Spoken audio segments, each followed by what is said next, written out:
A student takes an exam consisting of 20 true-false questions. The student knows the answer to n of the questions which are answered correctly and guesses the answers to the rest. The conditional probability that the student knows the answer to a question, given that the student answered it correctly, is 0.824. Calculate n. So n is the number of questions whose answers the student knows, and we are given that that is answered correctly for sure.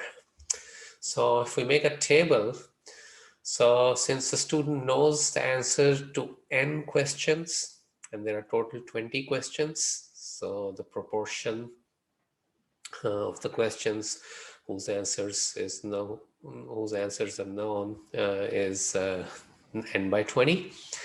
And if you know the answer to n questions out of 20, then it means you don't know the answers of 20 minus n questions.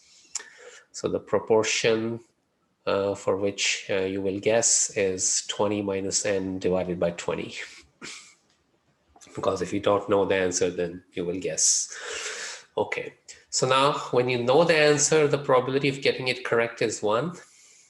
And when you guess, since it's true or false, the probability of getting it correct will be 1/2. So we are to find the probability that the student knows the answer given that it was answered correctly. Right? Conditional probability, okay. Calculate n. No, okay, no, we don't have to calculate it, we're given it. So the conditional probability that the student knows the answer given that it was correct is 0.824. So conditional probability knows the answer given that it was correct. That's given to be 0.824, but the formula for that is probability knows the answer and gets it correct divided by probability gets it correct. So knows the answer and gets correct. So knows, not n over 20 of the problems, and then getting it correct is 1. So it would be n over 20 times 1. So this the knows given correct is given to be 0.824.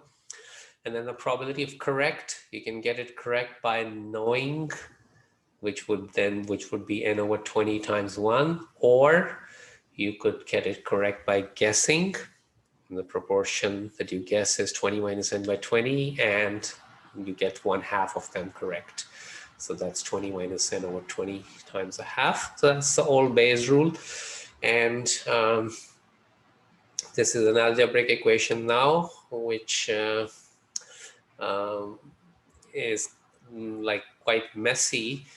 But if you notice that the denominator here is 20, here is 20, and here it's 40.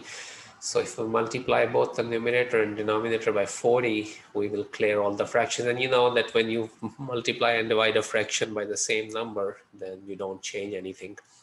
So multiplying this by 40, the 20 and 40 give you a 2. So it's a 2n on the top. And multiplying this term by 40 gives me a 2n, and when I multiply this term by 40, this 40 is cleared, and I just get 20 minus n. And so this denominator now is n plus 20, and I move it on the left side, and finally have this algebraic equation. I can distribute the 0.824 in both of them and then get n out of it, and comes out to be 14, and that was choice C.